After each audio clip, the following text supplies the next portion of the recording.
I would like us to give this overview on the role and purpose of the visualizations and that concept of body being cosmos, the body being the expression of cosmos, and the body in fact is cosmos. That idea itself is not new to Tantra at all. This kept resurfacing in Vedic culture from time to time. This is, we could even say, a central theme that runs through the Vedic civilization, that identity of the body with the temple and identity of the body with the cosmos. There are even certain terms, the terms such as kshetra, field, kshetra, which is spoken in relation to the body. Or another term, garbha, that sacred place. Garbha, something which encompasses. You know that Sanskrit term, hiranya garbha, the golden egg, right? The hiranya garbha, the golden egg of creation, where the whole entire universe emanates from, where the creation is in a compact mass of consciousness, as it were. We use this language, where everything is just that, perhaps a golden yellow yolk of whatever is to manifest itself, surrounded in a plasma of all that what could be considered to be the pranic forces. And all this is carried when the egg is broken. The hiranyagarbha is what contains the creation and where the creation is spilled from. This is the Vedic myths and many, many allusions in the Rig Veda. But the garbha itself is the container. So the body is also spoken of as garbha, kshetra as the field. This is why the Kurukshetra, remember that? Kurukshetra, the field of the battle, where all the characters gather together, facing each other, in the Bhagavad Gita, in the final hour of resolution of what is what, so as to resolve that what then have been brewing. This is a leitmotif of every culture, of every civilization, of every human being. So this is the value of the, let's say, interpretation and the reading of the scriptural expositions, certainly when it comes to something like the Bhagavad Gita, which gives this existential insight into the essence of all conflicts, when it analyzes how come the cousins now facing each other in a battlefield, and all the people who knew each other, all the people who worked together are now standing in the battlefield. It has many, many connotations. As all scriptures, it has 3 levels, and all these 3 levels are applicable to the respective levels of creation, that of gross, physical, that of subtle, and that of causal. So we know at the obvious level of affairs, there's a dispute inside that rose. And this dispute no longer can be resolved by the differences between the Pandavas and the Kauravas. Pandavas are being the 5 brothers. And yet, when we apply this to the subtle processes, then we realize that these are the internal structures of the human body, all the nervous system, all these assembled energies are now begin to be polarized, facing each other, as it were, because something else is going on. And that something else here results in what is described in the Bhagavad Gita as that war, a battle, where each character would have to take side. No one is left neutral. The only being who was allowed to take a neutral stand, and even then we realize it's not really neutral, is Krishna.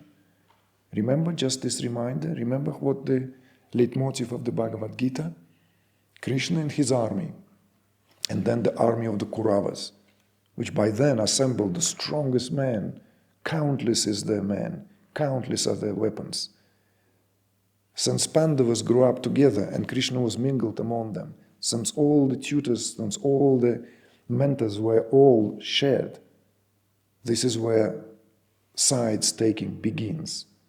So when Krishna, who is equally being worshipped by the Kauravas and the clan of Pandavas, has that status, the choice was given to Kauravas to decide, because Krishna made it very clear, you have a choice. You either choose me, but I will not be involved. I will not be involved in the battle. Or you choose my army. This is the choice. You can't have both.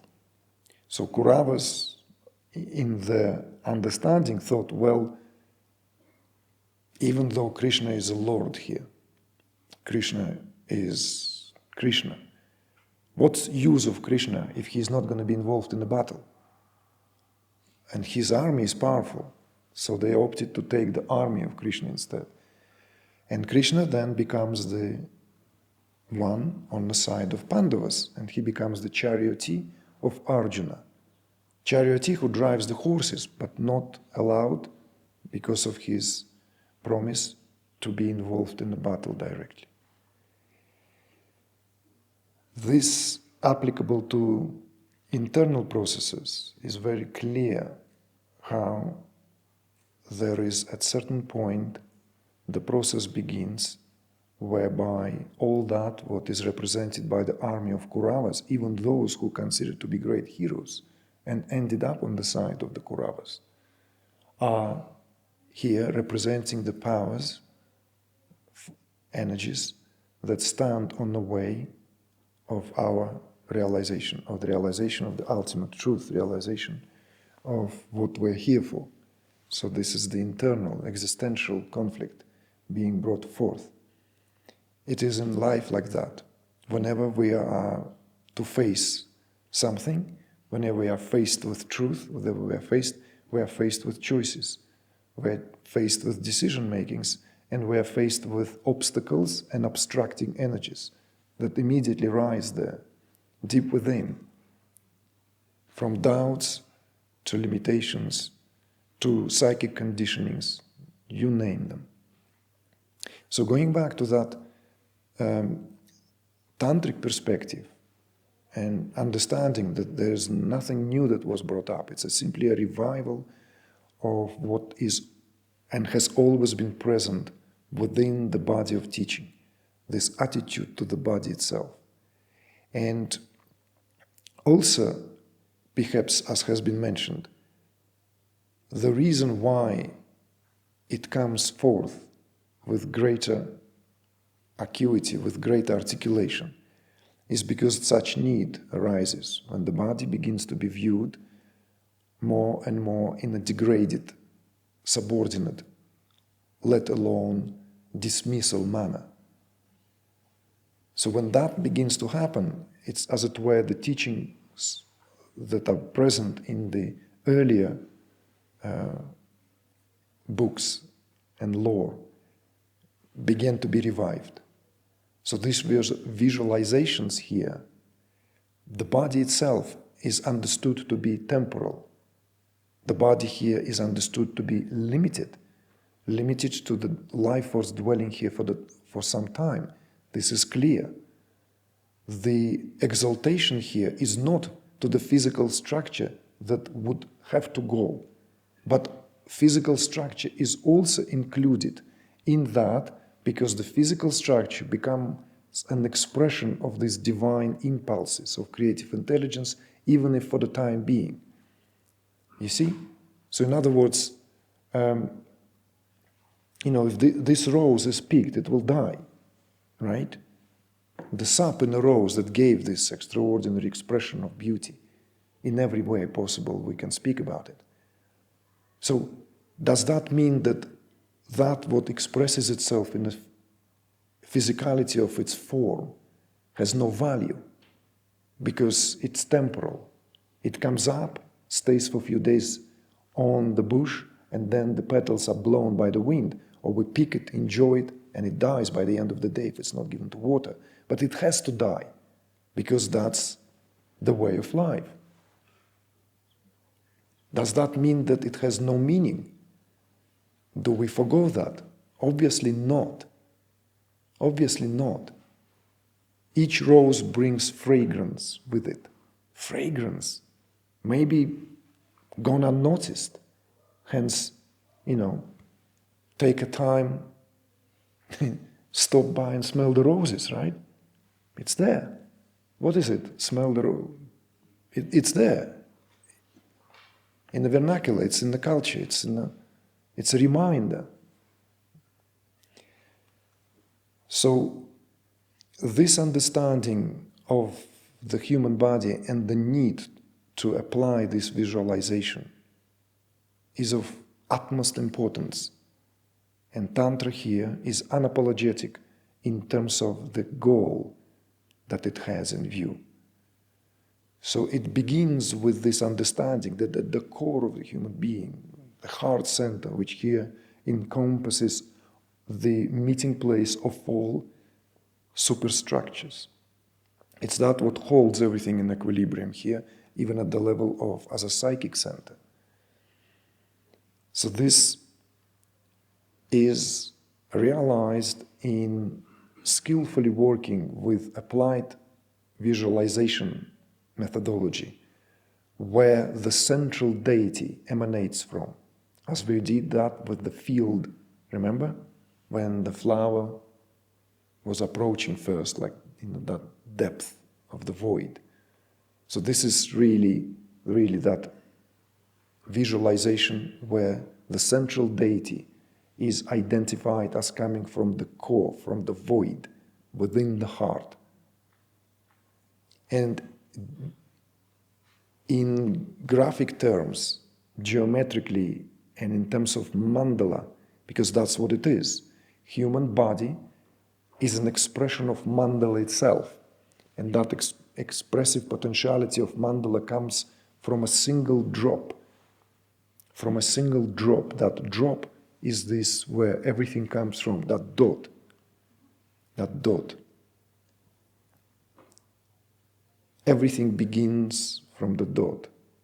And it's true to any treatise, let's say Vastu Purusha Mandala or Nitya Shastra, there's this dot. And that dot stands for and represents this pure potentiality. Pure potentiality and the very seed of the expressive power of the deity. And it is from that dot that the structure of the mandala and yantra begins to unfold. And you have seen, right? You have this dot. First, you want to draw the Sri Yantra, dot, and then the first triangle pointing downward. Then another triangle overlaps. And then another triangle. And then another triangle. All this set of triangles that set to comprise the fullness of the Sri Yantra.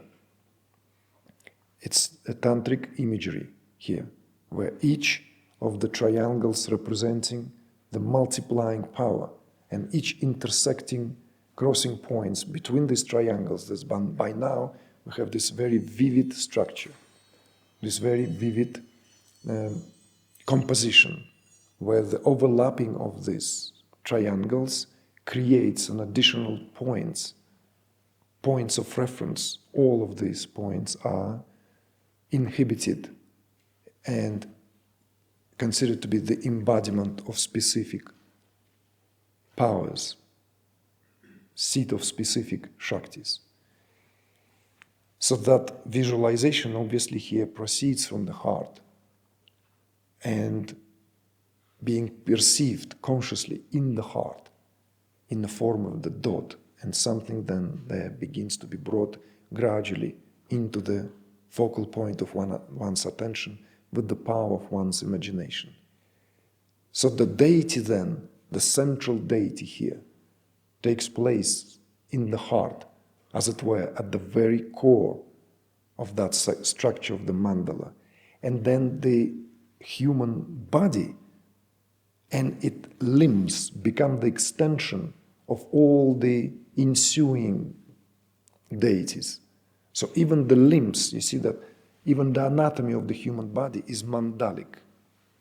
So it's not just the canons of proportions of Vitruvius, of Leonardo da Vinci, but we're speaking here about the mandala of the human being. And so when the limbs are opened up, they reach in all different directions. And this is the expressive potentiality of that power of self-expression to expand. So in other words, human body is not considered to be as a fixed entity. The body itself has parameters and physical limitations, but the consciousness of the human continuously expands. And it is this expansion that here is being considered to be the really purpose of incarnation. So the consciousness here already reaches that furthermost, let's say, point of contraction in terms of the possibility of being embedded with all what is required and manifested through the organs of cognition as that possibility for experience. That's what we are. Body is equipped for experience. It's then bouncing off of that level. It expands. Bouncing of that level of being able to experience, it begins to grow back into its original status, which is unimpeded by space-time. This is the very essence of Tantric visualizations, so as to overcome any impositions, whether they be of personal nature or culturally imposed ones. To overcome this predicament, whenever the cultural consensus begins to dominate on the body being considered to be as something not worthy of worship, exaltation, then that in itself is considered to be a psychological imposition. You see? That already considered to be a psychological imposition which needs to be overcome. It needs to be transcended and consciously overcome.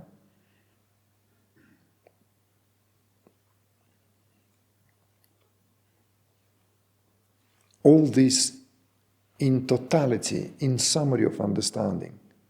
So it's not that the physical structure is one is enamored with and enabled to, let's say, have any possible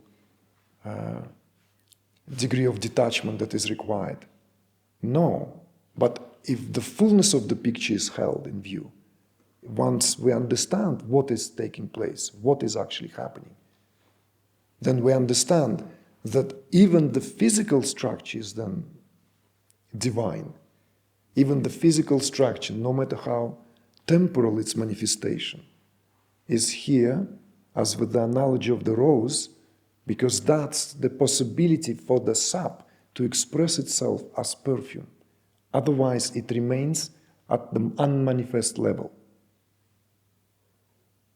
If there is no flower that comes and fully expresses itself, then the potentiality of that plant, of that rose bush, is left unexpressed, unactualized.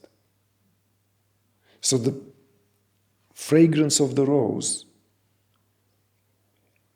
it's the perfume that human being exudes as divine structure. So this is tantric understanding to be worked with.